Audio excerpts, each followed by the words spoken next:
사람들은 겉모습에 참 신경을 많이 써요. 물론 저도 그래요. 남들이 나를 어떻게 볼까 참 신경을 많이 쓰는 사람 중에 하나인 것 같아요. 근데 우리나라 사람들이 좀 특별히 더 심할까? 그런 생각이 들어요. 왜냐하면 우리 옛날 속담에 그런 말이 있어요. 양반은 냉수를 마시고도 이를 쑤신다. 이게 무슨 뜻이냐면 양반은 체면이 있으니까 먹을 게 없어서 배고파서 맹물을 마셨음에도 불구하고 마치 고기 먹은 것처럼 사람들한테 보이려고 이를 쑤신다는 거죠. 그래서 우리나라에서 이 겉에 보이는 것, 그래서 뭐 어떤 옷을 입는지, 어떤 차를 타는지, 어떤 집에 사는지. 그래서 우리가 가끔 뉴스에서 그런 뉴스도 보잖아요. 뭐 영세 아파트 사는 애들하고 그 다음에 좀 좋은 아파트에 사는 애들이 같이 못 어울리게 한다는 거죠. 누가? 부모들이. 쟤네들은 좀 가난한 아이들이니까 걔네들하고 같이 어울리지 말라고. 그리고 학교를 가야 되는데 그 아파트를 통과해서 가야 되니까 그 아파트 주민들이 그 펜스를 쳐서 아예 그곳을 못 들어가게 만든다는, 참 그런 뉴스를 볼 때마다 참 가슴이 아프죠.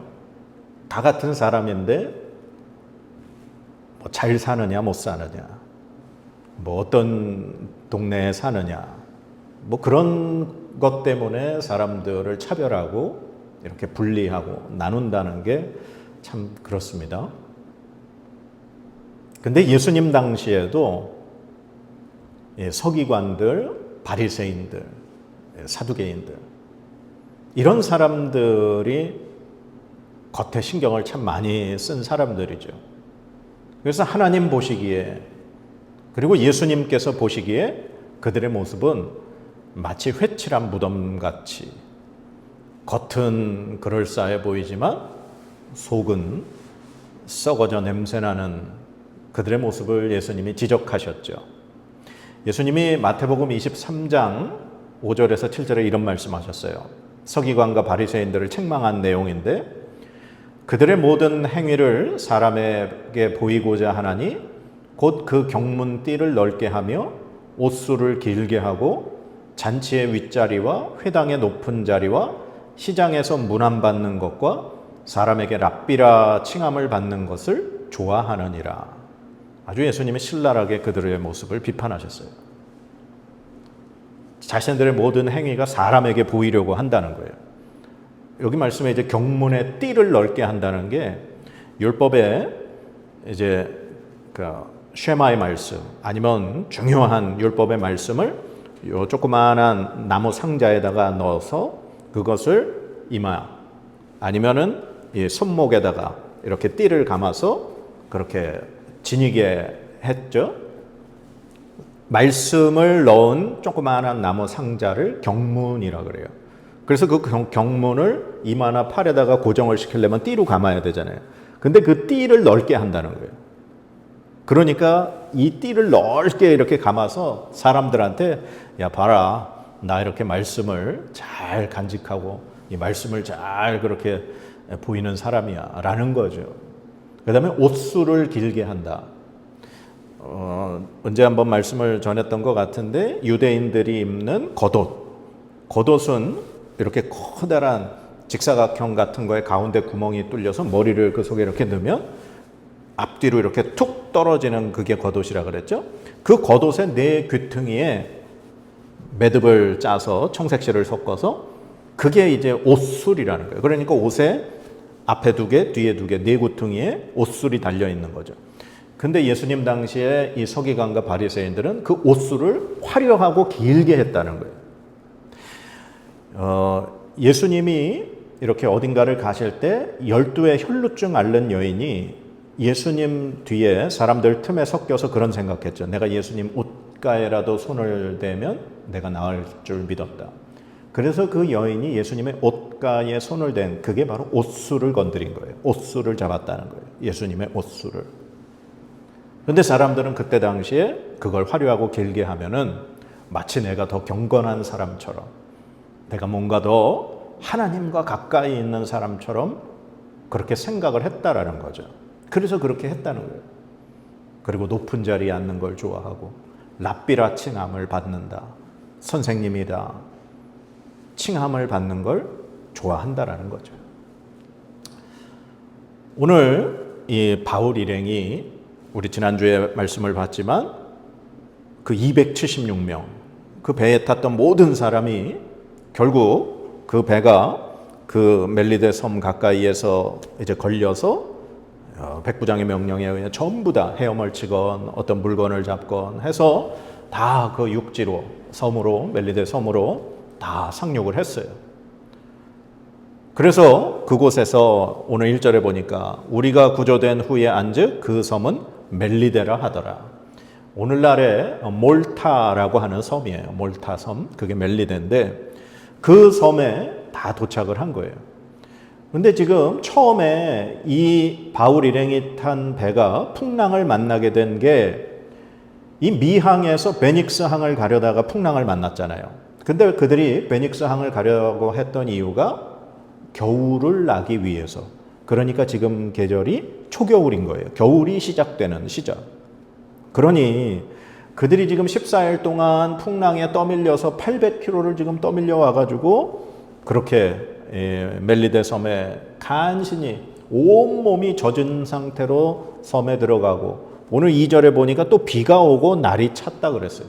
이제 겨울비가 내리기 시작했으니 얼마나 추웠겠어요. 근데 그때 그 섬에 있는 원주민들이 그들을 이제 불을 피우고 그들에게 특별한 동정을 해서 그들을 맞이했다라는 거죠. 근데 여기서 한 가지 사건이 벌어져요. 불을 피우고 있는데 이제 땔감이 부족했겠죠. 그래서 바울이 나뭇가지들을 가져다가 그 불 속에 집어넣었어요. 근데 그 나무들 틈에 아니면 속에 있었는지 독사 한 마리가 그 안에 들어있었나 봐요. 갑자기 불구덩이에 그 나뭇가지가 떨어지니까 독사가 튀어나와서 바울의 손을 물은 거죠. 그래서 원주민들은 그 모습을 보고 이렇게 생각했다는 거예요. 자, 4절 읽어봅시다. 시작. 원주민들이 이 짐승이 그 손에 매달려 있음을 보고 서로 말하되 진실로 이 사람은 살인자로다. 바다에서는 구조를 받았으나 공의가 그를 살지 못하게 함이로다 하더니. 아멘. 원주민들이 그 모습을 보니까 독사인 걸 알거든요. 그러니 독사에 물리면 바로 얼마 안 있으면 경련을 일으키고 죽게 되니까 이 원주민들이 바울을 보고 그렇게 생각했다는 거예요. 야, 저 사람은 진짜 살인자, 악한 죄인이 틀림없구나. 그 배가 풍랑 만나서 그 배에서 간신히 어떻게 보면 목숨은 건졌는데 야, 역시 하늘이 저를 심판하시는구나. 그렇게 생각한 거예요. 죄 지은 사람은 분명히 심판을 하늘의 천벌을 받는구나. 그렇게 여겼다는 거죠. 그러면 원주민들이 왜 바울을 죄인, 살인한 자 그렇게 생각했을까요? 지금 이 바울 일행이 탔던 배에는 276명이 탔다 그랬죠. 엄청나게 많은 사람들이 탔어요. 그 배에 탄 사람들을 이렇게 좀 분류해 볼 수가 있을 것 같아요. 첫 번째는 그 배의 선주, 선장, 뱃사공, 그 배와 관련된 사람들이 한 부류겠죠. 그리고 또 어떤 사람들이 있을까요? 백부장, 그 다음에 군인들, 그런 사람들이 한 부류가 있을 거고, 그 다음에 세 번째 부류는 바로 그 로마 백부장과 군인들에 의해서 로마로 압송돼가는 죄수들 그룹이 있다는 거예요. 지금 바울은 어느 그룹에 속한 사람이에요? 죄수 그룹에 속한 사람. 그리고 나머지 그룹이 있다면 이제 그 배를 타고 로마로 가려고 하는 그냥 일반 사람들이 있었겠죠. 그렇게 네 그룹 중에 바울의 위치는 죄인의 그룹이라는 거예요. 그래서 아마 우리가 그 배 안에서 있었던 일을 생각을 해보면 군인들이 마지막 순간에 죄수들을 죽이려고 했던 이유가 뭐였어요? 죄수들이 탈출할까 봐. 만약에 죄수들이 탈출해버리면 그 죄수들에 대한 책임을 자신들이 져야 될 테니까 차라리 죽여버리자. 그렇게 얘기를 했었던 거죠. 그러면 그들이 어쨌거나 이제 다 육지에 상륙을 해서 그들이 이렇게 있다면 군인들이 제일 먼저 하는 행동은 뭐였을까요? 군인들이 그 죄수들을 분명히 도망치지 못하도록 다시 뭐 쇠사슬을 묶거나 뭐 밧줄로 묶거나 분명히 그들이 도망가지 못하도록 조치를 취했겠죠. 그러니 그런 사람들 틈에 있는 바울을 보고 원주민들은 분명히 저는 악한 죄인이다. 그렇게 생각했을 거예요. 다른 죄수들과 함께 그렇게 취급을 당했다는 거죠. 근데 이게 웬일이에요? 시간이 지나도 바울이 죽지 않은 거예요. 자, 5절에 이렇게 돼 있어요. 바울이 그 짐승을 불에 떨어버림에 조금도 상함이 없더라. 그들은 그가 붙든지 혹은 갑자기 쓰러져 죽을 줄로 기다렸다가 오래 기다려도 그에게 아무 이상이 없음을 보고 돌이켜 생각하여 말하되 그를 신이라 하더라. 갑자기 바울을 악한 살인죄를 저지른 죄인으로 생각했다가 바울이 죽지 않고 아무렇지도 않은 모습을 보고서는 갑자기 바울을 신이라. 이게 바로 사람들이 겉모습을 보고 판단하는 그런 것 같아요. 바울에 지금 묶여있고 죄수들과 함께 엮여있는 그 위치를 보고 죄수라고 생각을 했다가 독사에 물렸는데 아무 이상이 없는 그런 신비한 어떤 현상을 보고서는 갑자기 죄수로 봤던 사람을 신으로 보는 거예요. 그래서 이 세상에 너무나 많은 사람들이 가짜로 그렇게 모습을 사람들에게 보여서 그들을 현혹하고 유혹하고 사람들의 시선을 이렇게 잘못된 시선으로 만드는 일들이 참 많이 있는 거죠. 그래서 이 바울이 그들에게 또 굉장히 좀 도움을 많이 받게 돼요. 이 사건으로 인해서. 그래서 그 바로 밑에 보면 그 섬의 제일 높은 이제 족장이겠죠. 보블리오라는 사람이 그들을 초대했어요. 그러니까 이 배에 난파됐던 사람들. 바울이라는 이 표현을 보면 바울 일행만 초대를 한 건지 아니면 그 배에 전체 탄 사람들을 초대했는지 이게 사실 구분은 쉽지 않아요. 그런데 바울은 아직까지도 우리가 지금 살펴본 것처럼 죄수의 신분이기 때문에 바울만 따로 그렇게 부를 수는 없었겠죠. 그러니까 아마 배에 탄 사람들을 다 초대했던 것 같아요. 왜냐하면은 그 근처에 토지가 있고 그곳에 이제 족장이다 보니 아마 그 사람들을 다 이렇게 아마 초대해서 식사를 베풀고 사흘이나 그들을 대접했던 것 같아요. 근데 그 보블리오의 아버지가 이제 병에 걸려 있는 상태를 봤죠. 그래서 바울이 그 아버지에게 기도하고 안수했더니 그가 고침을 받았어요. 그래서 이 사건으로 그 섬에 있는 다른 원주민 병자들도 와서 지금 바울에게 치료를 받았다는 거죠. 그리고 지금 여기에 이 로마로 가는 이 항해 가운데 바울과 함께 한 사람이 바로 이 사도행전을 기록한 누가도 함께 있었어요. 근데 이 누가는 의사 신분이거든요. 그러니 이 바울은 어떻게 보면 영적으로 치료를 하고 이 누가는 분명히 자신의 의사로서의 기술을 가지고 또 함께 협력했을 거라고 생각을 해요. 그렇게 해서 지금 이 멜리데 섬에서 충분히 휴식을 얻고 이제 겨울을 편안하게 날 수 있게 된 거죠. 그렇게 해서 석 달 후에, 그러니까 석 달 동안 그곳에서 겨울을 나고 그 섬에서 겨울을 났던 또 다른 배가 있었어요. 오늘 말씀해 보니까 11절에 석 달 후에 우리가 그 섬에서 겨울을 난 알렉산드리아 배를 타고 떠나니, 그 섬에서 났던 또 다른 배에 이제 그 일행이 함께 타고 그리고 이제 로마에 도착하게 됩니다.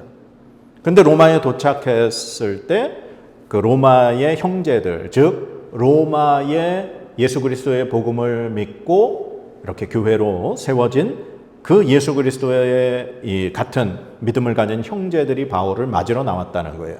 자, 마지막 15절 읽어봅시다. 시작. 그곳 형제들이 우리 소식을 듣고 아비오 광장과 트레이스 타베르네까지 맞으러 오니 바울이 그들을 보고 하나님께 감사하고 담대한 마음을 얻으니라. 아멘. 바울이 언제 하나님 앞에 감사했어요? 로마에서 그 형제들을 보고 하나님께 감사했어요. 참 희한해요. 배에서 건짐받아서 멜리데 섬에 갔을 때 감사하지도 않았어요. 감사했다, 물론 감사했을지 모르겠어요. 근데 그 말씀은 안 나와요. 그리고 독사에게 물렸다가 살아났는데도 그런 얘기가 안 나왔어요.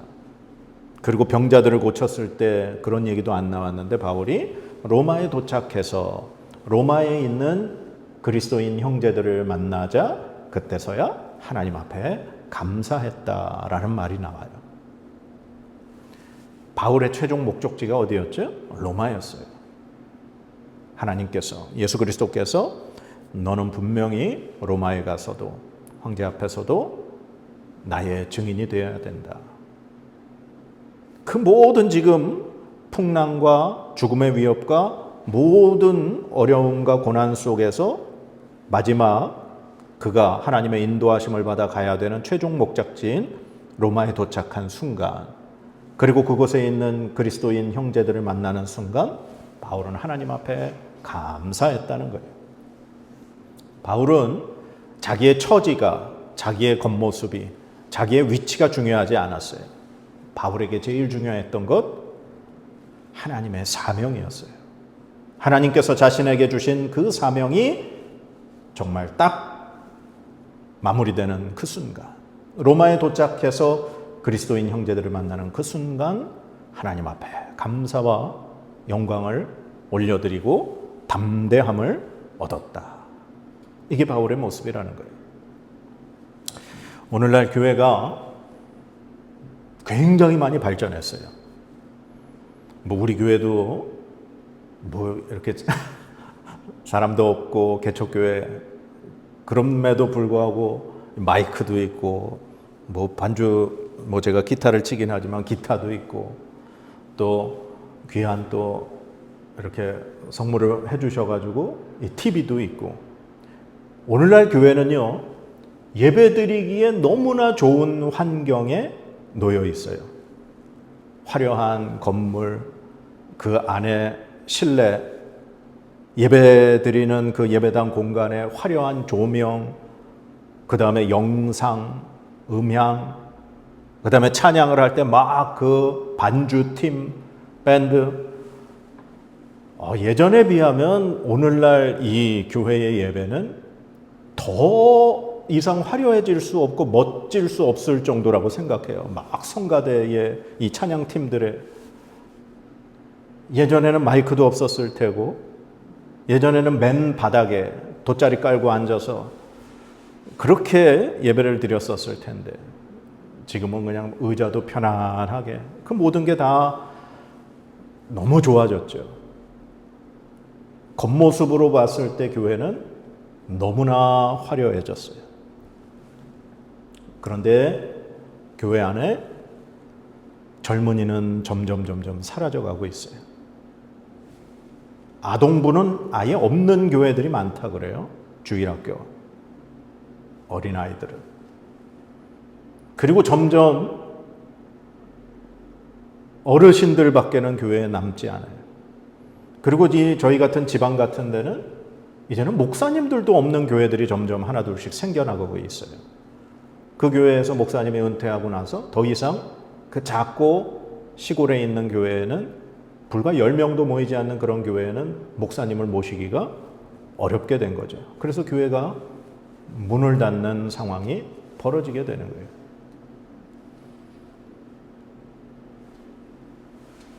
여론조사 기관에서 여론조사를 했는데 한국 사람들 중 75%가 교회, 목사, 성도의 말이나 행동을 신뢰하지 않는다 그래요.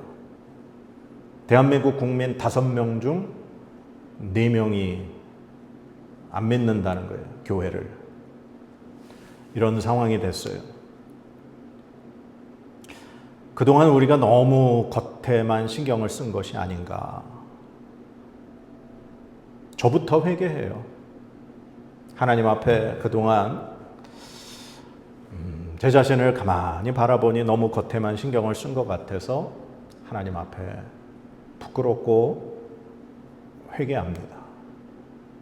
오늘날 우리 교회가 너무 겉에만 신경을 쓰고 외모에만 신경을 쓰고 사람 숫자에만 신경을 쓰고 정말 그 사람들이 어떻게 그리스도인으로 어떻게 하나님의 말씀으로 어떻게 하나님과 함께 살아야 하는가에 신경을 쓰지 않았다는 거예요. 말과 행동이 달랐다는 거예요. 겉과 속이 다른 게 우리 교회의 모습이었다는 거죠. 그래서 세상 사람들이 이제 더 이상 교회를 신뢰하지 않는다는 거예요. 교회가 정치에 참여하게 되고 정치와 연결이 되고 정치인들의 대변자가 되고 어느 특별한 정당을 대신해서 선거운동에 뛰어들고 하나님의 말씀을 선포해야 될 교회가 다른 것을 선포하다 보니 교회가 힘을 잃고 미래를 잃어버린 것 같습니다. 사랑하는 여러분, 여러분은 겉모습에 신경을 쓰십니까? 아니면 내 내면에 속사람의 신경을 쓰십니까? 하나님은 우리의 겉모습을 보시는 것이 아니라 우리의 속을 보시는 하나님이신데, 우리의 중심을 보시는 하나님이신데, 우리가 너무 우리의 내면, 하나님께서 하나님의 영으로 거하시는 이 중심을 우리가 너무 더럽힌 것이 아닌가 싶은 생각이 듭니다. 하나님 앞에 우리 회개해야 할 줄 믿습니다. 예수님께서 비유로 말씀하신 그 말씀 기억납니다. 부자와 나사로. 날마다 호화로운 잔치를 벌이고 매일 부유한 삶을 살았던 부자.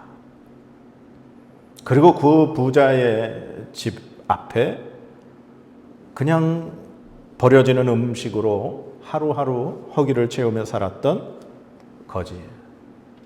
온몸에 상처투성이가 나고 개들이 그 상처를 핥을 정도였던 나사로였지만 죽음 이후에 아브라함의 품에 나사로는 안겼지만 부자는 지옥에서 고통을 받게 되었죠.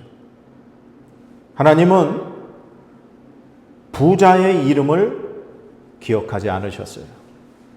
그러나 이 땅에서 거지로 살았던 나사로의 이름은 기억하셨다는 겁니다.